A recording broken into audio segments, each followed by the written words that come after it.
so right now I'm working on doing the floor drain. This will be a 2-in-1 floor drain,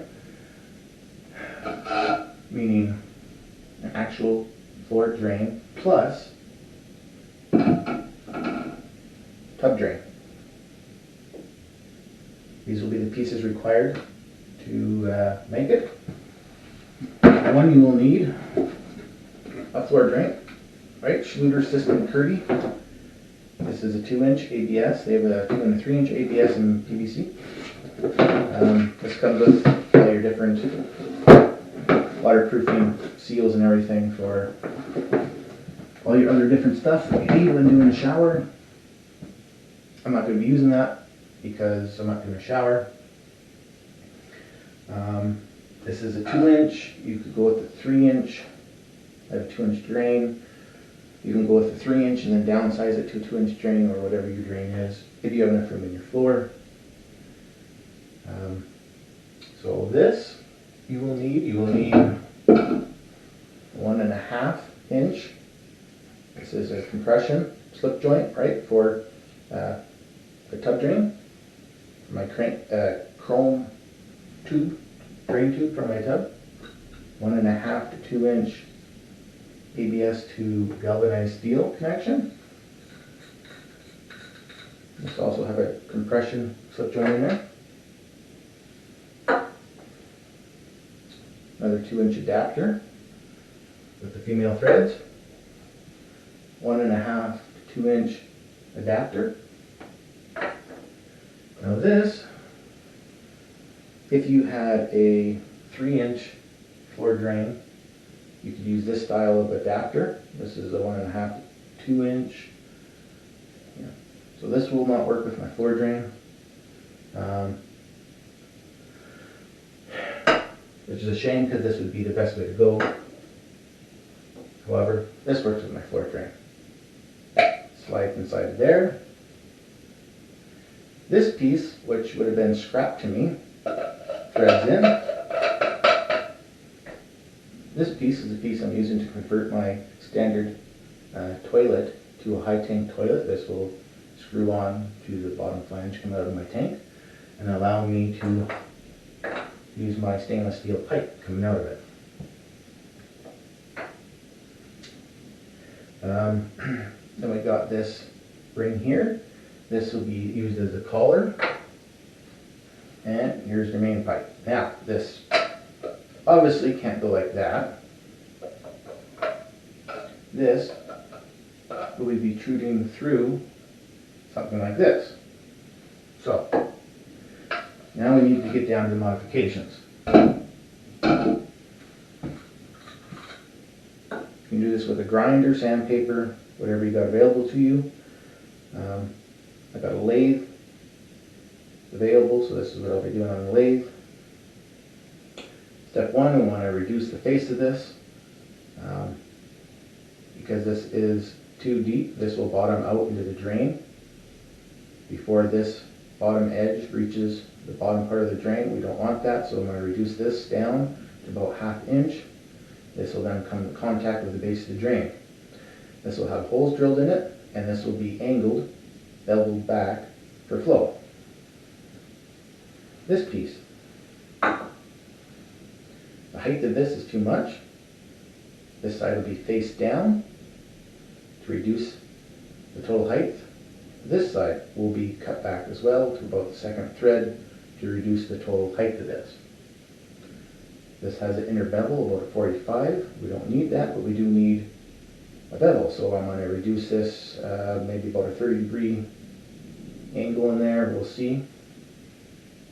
This has a inner ring, stop ring.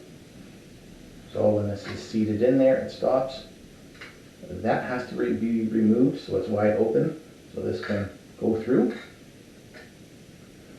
The bottom side is loose. This is tight. I will open this bottom side up a little bit more, about 40 thou, to increase the flow. As well as this piece, I will reduce the diameter of it, besides removing all these raised sections. So that will increase the flow. This will then be sat through there. holes are drilled and these are permanently fixed together with ABS glue. I will make sure the holes are angled, come in here with a die grinder and kind of poured out the holes, kind of slotting them a little bit to ensure proper flow so we don't get any issues, no backing up of water. Pardon the angry kitty. This piece will be cut in half. This will act as a stop ring.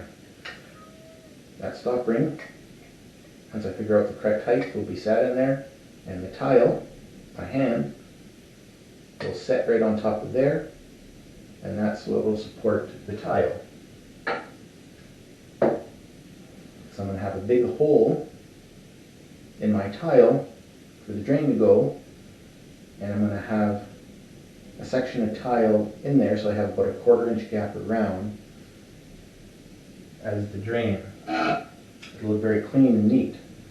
And for that tiled section needs support because it's going to be floating on there. That's what this is going to act as the stop ring. Secondly, why do I need this sticking down so far? It'll look something like that. Now, why do I do that and not have just a short piece? It's to prevent backflow. So you want the floor to drain and then for the tub to drain through. You want to trap down below. If for whatever reason there's something blocked or plugged in the trap or it's just slow draining, you don't want the water to backflow up through onto your floor. So to help prevent that, having this sat down deeper so it dumps right into the trap, any backflow has to try to crawl up past this pipe through the floor drain onto your floor. This helps prevent that. This is upstairs, not downstairs, so I don't have to worry about any sewer backup. If you're doing any new plumbing or you have access to your main drain in your basement, you might want to put in a backflow valve to prevent any sewer backup. I highly recommend that. And once again, I'm using this because I don't have a long enough drain pipe on my tub. If I had a long drain pipe in my tub, that would take care of this. I wouldn't need a long section because it would be sticking down deep into the drain. All right. Now as for this one, this simplifies everything if I could use it. I have already purchased this. I've had it for a little while, so I can't really return it and go to a 3-inch. I went to a 3-inch. If you have enough room in your floor, you just take the 3-inch, step it down to 2 for your drain, unless you're actually running a 3-inch drain, in which case then you don't have to step it down. What makes this one nice, instead of going through all of this, is this one piece. It's already angled, and you can drill holes along that edge, and it's done, basically. You have to cut out the inner ring, but other than that, that's a really simple way to do it. I can't use it. This is the solution to it, and this will work quite fine.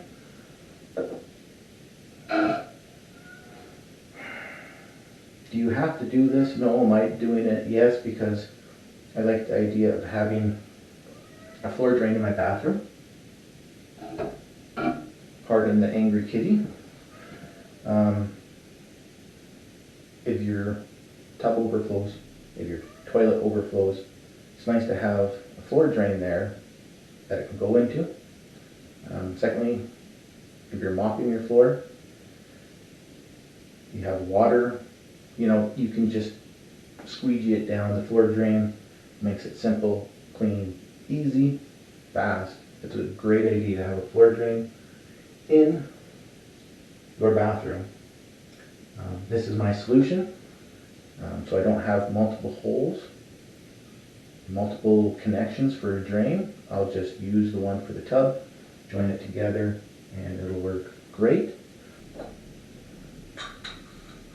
So far, I hope this has been as clear as mud to you. as we get this on the lathe and all machined down, we'll come back to this and show you how everything goes together in a final assembly before we stick it in the floor. Alright guys, we're back, just like that. Let's take a look. Didn't touch this at all. This piece, I'm sure you can tell it looks a little different. This was machined down to reduce the diameter. Cleaned up this edge to get rid of any of the high spots. Didn't touch in here at all. We had this piece. You can see it's wide open. The inner ring has been cut out and removed. And then the height of this has been taken down.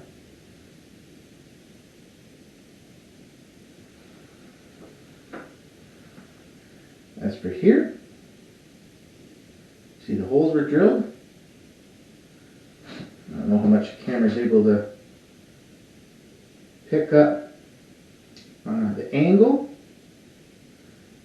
as well as this has been cut down so when it sits inside the drain it's fully seated. So I want those holes at the very base.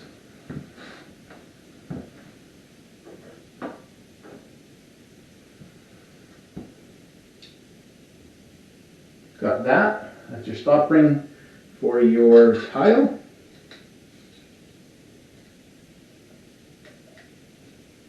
So that'll sit on there and be glued on once I know the height to set it at, so the tile can rest on there. These two pieces join together. These will be cleaned and glued so they are permanently attached. So it's one piece. I'll have to go back in and drill out those holes and angle them down, come in here with a die grinder, angle and slot it out. So we've got full flow of that. These pieces come together. Something like that. That'll be glued in.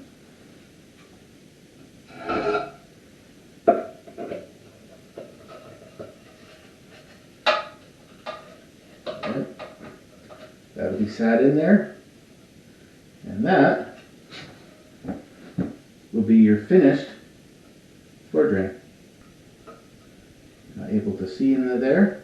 There's plenty of room for the water to flow past. Inside here, there's lots of room for the water to go down and go right into those holes. First, this will be attached to the rest of the plumbing. This will be hooked into the floor drain, and this piece, the thin set, will be set down into the floor and leveled out.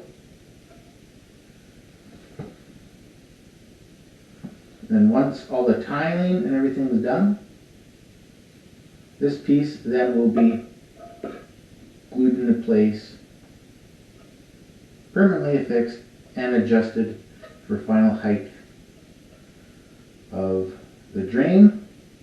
Because I have a chrome cap that comes over it, this has to sit down far enough for that chrome cap to fully cover it, and figure out where this stop ring goes for the tile so it can support the tile.